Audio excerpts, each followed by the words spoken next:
je mets l'enregistrement en route. Voilà. Donc, Zot Chukat Torah, qu'est-ce que veut dire le mot Chukat Torah ici? Chuka, en général, ça signifie une loi qui est imposée. Chok. Chok, c'est une loi, mais pas dans le sens israélien du terme, pas dans le sens juridique du terme. Chok, ça veut dire une loi qui n'est pas comprise, qui n'a pas de signification.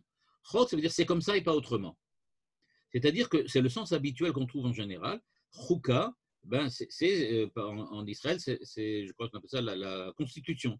La constitution, c'est quelque chose contre lequel on l'a fixé, on ne peut pas la changer. Et donc, dans la Torah, c'est un petit peu différent. Parce que dans le langage juridique, quand on a une constitution, okay, une législation, alors effectivement, on va dire il y a la base des lois, c'est la constitution. Maintenant, il y a mishpat, chok ou mishpat. Qu'est-ce que c'est que mishpat? Mishpat, c'est le jugement, le procès. C'est-à-dire que c'est la manière à partir de laquelle le juge va pouvoir évaluer la situation en fonction de la chouka. La constitution est donnée par le législateur lui-même. C'est-à-dire qu'il dit, voilà, c'est cela. La chouka, c'est le code. La mishpat, c'est la jurisprudence qui est déduite à partir du code.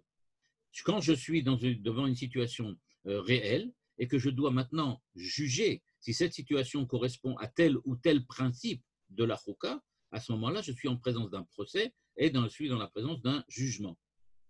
Et donc, c'est ce qu'on appelle mishpat. Donc, il y a chok ou mishpat. Chok, c'est la base. Mishpat, c'est le procès, c'est la manière de juger les choses. Chouka, en hébreu, c'est le principe de la Torah. C'est-à-dire, chouka, la Torah, c'est la chouka. Donc, Zot Chukat Torah, c'est-à-dire le principe législateur qui est derrière les instructions de la Torah. C'est par conséquent, on pourra dire qu'il y a certaines mitzvot qui sont des mishpatim, parce que ce sont les conséquences qui sont venues à partir du principe de la Torah dans une situation donnée. Donc, certaines mitzvot sont appelées mishpatim, et les mishpatim asher tasim lifnehem, c'est-à-dire, voilà les mishpatim que vous allez mettre devant moi, mishpatim que vous allez mettre devant eux, c'est que Dieu s'adresse à Moïse à Moshe, en disant, voilà les lois que tu vas mettre devant eux, c'est-à-dire, voilà les conséquences du principe de la chouka, voilà les conséquences de la chouka. Et ces conséquences de la chouka, vous allez les voir dans ces mishpatim-là. Il y a d'autres mitzvot qui s'appellent évidemment des choukim ou des choukot, et qui sont les principes à partir duquel on a créé les mishpatim. Donc, les choukot et les mishpatim, ce n'est pas deux catégories qui sont contradictoires. Ce n'est pas parce qu'il y a des choukot, il y a des mishpatim, ça veut dire qu'il y en a qu'on comprend, il y en a qu'on ne comprend pas. Mais l'idée de base, c'est que chouka, ça veut dire le principe à partir duquel on a créé les mishpatim. Par exemple, dans la sidra de Bechukotai, il est écrit « Im Bechukotai telechu » Vet mitzvotai tishmeru. Si vous allez observer mes chukot, ça veut dire qu'il ne faut pas simplement appliquer les détails de la Torah. Aval im bechukotai telechu, ça veut dire que vous devez respecter aussi les principes même de la Torah qui sont à la racine de ces mitzvot et de ces mishpatim. Donc, c'est une idée très importante. Les intentions profondes de la Torah, on les retrouve au niveau des chukot. Ce qui est les détails qu'on déduit à partir des chukot, c'est ce qu'on appelle les mishpatim ou les mitzvot, et c'est quelque chose qui vient après. C'est déjà un second niveau. Et donc, c'est pour ça qu'en général, on a l'habitude de dire que les chukot, on ne les comprend pas, et les mishpatim, on les comprend. Mais c'est tout simplement parce qu'on ne se rend pas compte que c'est cela. Est-ce que ça veut dire que les chukot sont complètement et totalement incompréhensibles? C'est ce qu'on a un peu l'impression. Parce que si vous regardez le commentaire de Rashi, il dit que les Umot Haolam, le Satan, viennent et disent on ne comprend pas du tout qu'est-ce que c'est que cette histoire d'impureté, de pureté, etc. Et donc, on a vraiment l'impression que l'idée de base, c'est que Chouka, c'est une loi qu'on ne comprend pas du tout, Mishpat, on comprend. Or, nous dit Manitou, si on revient à l'idée que j'ai dit jusqu'à maintenant, à savoir que Chouka, c'est le principe et que Mishpat, c'est l'application, alors ça veut dire que toutes les mitzvot, y compris les Choukot, ont un sens et une signification, évidemment. Simplement, les chukot, elles sont différentes dans l'ordre de on va dire comme ça, de la manière, de la façon dont elles sont données à Israël. Les chukot sont données en tant que principe, alors que les mishpatim sont donnés pour des cas particuliers. En particulier, maintenant, si on parle de la para Adouma, est-ce qu'il y a un sens à la para Adouma? Eh bien, c'est évident que oui. Mais le problème, c'est que pas tout le monde l'avait. Le seule personne qui l'avait et qui dirait là encore, c'est Moshe Rabbeinu. Lui, il connaît exactement la signification, c'est-à-dire qu'il comprend exactement pourquoi ça doit être comme cela. C'est pour ça que tout de suite, la Torah va nous dire Veikru elecha para Adouma. Celui qui est véritablement capable de comprendre qu'est-ce que c'est para Adouma, c'est effectivement Moshe. Donc, Veikru elecha, si quelqu'un doit faire la cérémonie de la para Adouma, ça sera spécifiquement toi. Pourquoi? Parce que toi, vraiment, tu comprends quel est le sens de la para Adouma. Toi, tu es véritablement pour toi cette para Adouma qui est une mitzvah principielle, comme les autres principes. Mais c'est une mitzvah principielle. Cette mitzvah-là, tu la comprends. Donc, ça va s'adresser plus particulièrement à toi. C'est de la mitzvah qui est plutôt particulière. Donc, la para Adouma, qu'est-ce que c'est? Donc, premièrement, c'est une chouka, mais ça veut dire que c'est une loi qui n'est pas discutable. Mais c'est une loi qui est donnée. Ça ne veut pas dire qu'elle n'a pas de signification, mais ça veut dire que c'est une xéra, à savoir qu'on l'a donnée, Dieu l'a donné, mais c'est quelque chose dans lequel on ne peut pas changer. Il n'y a pas de discussion possible. Mais ça ne veut pas dire que ça ne signifie rien, que c'est incompréhensible. Ça veut simplement dire qu'on ne peut pas la changer. C'est un petit peu, si vous voulez, quand quelqu'un joue au Monopoly, il y a des règles. Tu ne peux pas changer les règles, sinon le jeu ne marche pas.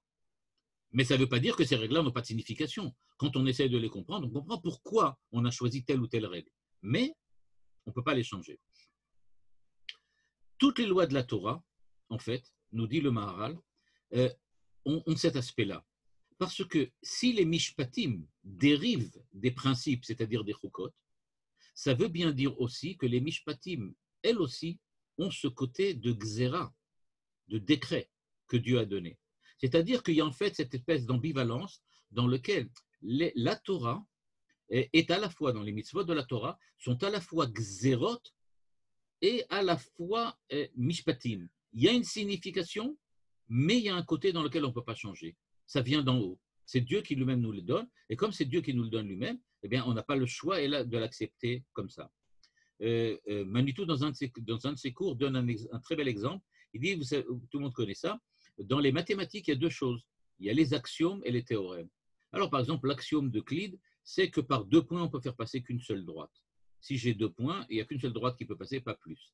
C'est un axiome, on ne peut pas le prouver. C'est une idée comme ça, une idée, une affirmation que l'on décide. Voilà, j'ai 2 points quand je prends une règle et que je veux faire passer un trait, il n'y en a qu'un seul possible. Je ne peux pas déplacer la règle et en faire passer 2. Il s'avère que dans d'autres mathématiques différentes de celles d'Euclide, on prend comme axiome qu'il est possible de faire passer, par exemple, plusieurs droites par 2 points. On peut. Et à ce moment-là, on obtient une mathématique un petit peu différente, ou très différente. Ou bien celle de Lobachevsky, par exemple, dans laquelle on dit qu'il est absolument impossible de passer même une seule droite par 2 points. Et bien à ce moment-là, on obtient une autre mathématique. Quoi qu'il en soit, de la même manière qu'il y a des axiomes et des théorèmes, à partir de ces axiomes, on est capable de développer des théorèmes, de développer des lois. Et bien ici, c'est exactement la même chose. À partir des chukot, on va développer les mishpatim, qui sont en fait des conséquences. Et ce qui veut dire que nous allons pouvoir maintenant prendre conscience de la présence de ces principes, de la présence de ces chukot, mais quand nous allons prendre la conscience de la présence de ces chukot, on va bien se rendre compte qu'il y a quelque chose dans lequel on peut pressentir exactement la signification, mais on n'arrive pas exactement à comprendre comment le fonctionnement du monde est basé dessus. C'est-à-dire qu'on comprend bien ce que ça veut dire, quelquefois. Je comprends qu'est-ce que ça veut dire de purifier. Je comprends qu'il y a besoin de la para Adouma. Alors c'est vrai qu'il y a quelque chose que je ne comprends pas très bien dans le détail, c'est comment vraiment ça fonctionne. Pourquoi j'ai besoin que celui qui est pur redevienne impur? On va tout de suite le voir maintenant. Il y a certaines contradictions, certains paradoxes dans la para Adouma.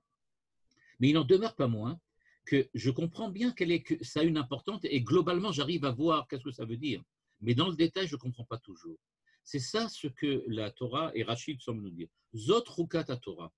Ça veut dire que la Torah, en fait, elle va continuer à nous donner d'autres principes, et parmi le principe de Paradouma, dans ces principes-là, on va en comprendre 20%, 30%, 50%, 60%, 70%. On ne comprendra jamais jusqu'au bout, mais on comprend bien pourquoi c'est important. Ça, on ne le perd pas de vue. Mais on n'arrive pas toujours à comprendre pourquoi c'est aussi principiel que celle-là. Pourquoi c'est vraiment un principe. Donc, il y a une mitzvah particulière qui s'appelle Paradouma et qui est nommée par la Torah Zot Chukat HaTorah. C'est donc, voici, d'une certaine manière, on peut dire ça comme ça, voici le principe de cette Torah particulière. Ok. Qu'est-ce que c'est donc Torah? Eh bien, dans le cadre de cette Paradouma, ce que l'on voit apparaître, on voit apparaître la chose suivante. Dans le verset, il est écrit, je relis le verset ici, il est écrit dans le verset Zot chukat haTorah asher tziva Hashem lemor, daber el bnei Israël, veikru elecha paradouma temima, etc. Quand on dit Zot chukat haTorah, voici chukat haTorah asher tziva Hashem. Quand on parle du mot asher tziva Hashem, les mots que Dieu a ordonné. De quoi parle-t-on? Est-ce que le mot, je lis toujours le verset, peut-être excusez-moi, je vais vous l'envoyer comme ça vous voyez ce que je veux dire. Voilà, je pense que vous allez voir le verset maintenant apparaître. Voilà. Maintenant, si vous voyez le verset apparaître, regardez. Zot chukat haTorah, asher tziva Hashem. Le problème, c'est les mots asher, ici, pardon, voilà. Asher tziva Hashem. Est-ce que Asher Tziva Hashem vient parler de Chouka?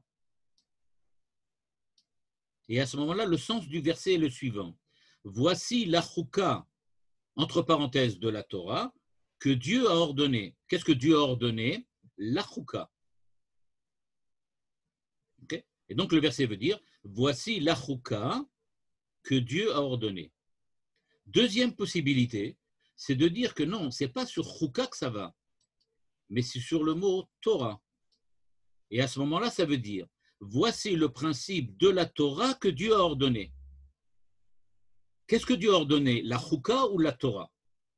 C'est-à-dire, voici la Chouka de la Torah. La Chouka, c'est Paradouma. Et Dieu a ordonné Paradouma, ou bien ça veut dire, voici Chouka, la Paradouma, de la Torah que Dieu a ordonnée. Okay? C'est-à-dire que c'est toute la Torah que Dieu a ordonnée, pas seulement la Chouka. Et donc, on voit dans une petite ambiguïté dans ce texte. D'après les Ta'amim, qui ne sont pas représentés ici sur le texte, d'après les Ta'amim, c'est le second sens qui est le bon, le bleu. C'est-à-dire, Zot chukat haTorah, voici le principe de la Torah que Dieu a ordonné. C'est la Torah que Dieu a ordonnée. C'est comme ça que ça fonctionne. Et donc, il y a, de cette manière-là, qu'est-ce que ça veut dire? Attendez, je vais enlever le truc, voilà, le texte. Et donc, qu'est-ce que ça veut dire maintenant? Comment on peut comprendre cela? À partir du Or HaChaim HaKadosh, Manitou essaie de donner une idée globale et générale de ce que peut vouloir dire Zot chukat haTorah. Il nous dit que le Or HaChaim HaKadosh dit que dans chaque mitzvah, comme je l'ai expliqué tout à l'heure, il y a un aspect chouka et un aspect indiscutable. Il y a quelque chose qui relève de l'ordre du mystère, de l'inconnu. Il y a chouka, c'est-à-dire le fait que je ne peux pas m'y opposer. Il y a quelque chose qui reste, un résidu de la, on va dire comme ça, de la présence ordonnatrice de Dieu. Dieu, en tant que celui qui est l'ordonnateur, celui qui donne les ordres, qui met de l'ordre, est toujours présent dans ses ordres lui-même. Et à partir du moment où il est présent dans ses ordres lui-même, il n'y a pas de possibilité de véritablement changer les choses. Il y a toujours quelque chose qui est indiscutable. Et donc maintenant, quand on voit une mitzvah, qui peut être une mishpatim, c'est-à-dire seulement, on l'a vu, un théorème qui est dérivé des axiomes, quelque chose qu'on a déduit, eh bien même dans le mishpat, il y a quelque chose d'indiscutable. C'est-à-dire que le respect de la Torah, le respect des mitzvot, d'après ce que nous enseigne le Or HaChaim HaKadosh, ça ne consiste pas simplement à comprendre et à appliquer les principes, mais c'est aussi savoir que dans chaque mitzvah, il y a quelque chose qui nous dépasse. Le langage de la chassidoute là est beaucoup plus fort même que celui de Manitou, parce que c'est un des principes même de la chassidoute. Je ne fais pas une mitzvah parce que c'est clair que je vais apporter quelque chose de bon au monde, que je vais améliorer le monde, que je vais restaurer le monde. J'applique une mitzvah et je la respecte parce que c'est un ordre indiscutable qui vient de Dieu. C'est ça l'esprit de la chassidoute. L'esprit de la chassidoute, c'est de dire, même si je comprends avec mon sechel quelque chose, je fais la mitzvah parce qu'il y a quelque chose dans la mitzvah qui dépasse ce sechel-là. Et je ne le fais pas seulement parce que je le fais avec mon sechel. On peut dire de cette manière-là, quelqu'un qui respecte ses parents et qui donc, par exemple, quand il voit que son père a soif, il va tout de suite lui chercher un verre d'eau avant que même que son père lui demande. Donc, il apporte un verre d'eau à son père. Eh bien, il y a dans cette mitzvah de Kibud Av Va'em beaucoup plus que simplement l'amour et le respect que j'ai pour mon père. Mais il y a le fait que Dieu m'a ordonné de respecter mes parents. Le fait que Dieu m'ait demandé de le faire, ça veut dire, même si tu ne comprenais pas pourquoi il faut les respecter, même si par exemple, c'est le cas d'un Lo Alenu, c'est la halakha, on parle de quelqu'un qui a un père qui est complètement dément et qui fait des choses qui sont complètement aberrantes. Et donc, à partir du moment où il est dans un état de démence, ce père le frappe en public, lui jette des saletés, lui jette son argent par la fenêtre, il doit continuer à le respecter, même si, du point de vue de la logique pure, il pourrait dire, bon, bah, c'est terminé, j'ai rien à faire. Eh bien non, il doit continuer parce qu'il y a ce côté, effectivement, ce côté respect, aspect indiscutable. On n'a pas à comprendre et à discuter. Petite parenthèse importante, il y a donc quelque chose qui dépasse la conscience et qui dépasse le sechel. C'est donc que dans chaque mitzvah, il y a une dimension qui dépasse le rationnel. On peut donner toujours des explications rationnelles. Par exemple, le Rav Hirsch fait ça très souvent et de façon très, très respectable. Il essaye de donner des explications sur chaque mitzvah et de nous montrer en quoi ça permet à l'homme de s'améliorer et de devenir meilleur. Mais il n'empêche qu'il y a toujours le côté indiscutable de l'ordre divin qui vient à nous. Avant de commencer à expliquer la suite, je vais arrêter maintenant parce que je vois qu'il va nous bloquer dans quelques secondes. Donc j'arrête tout de suite et on reprend tout de suite. Je l'éteins et je le remets en route. Je m'excuse.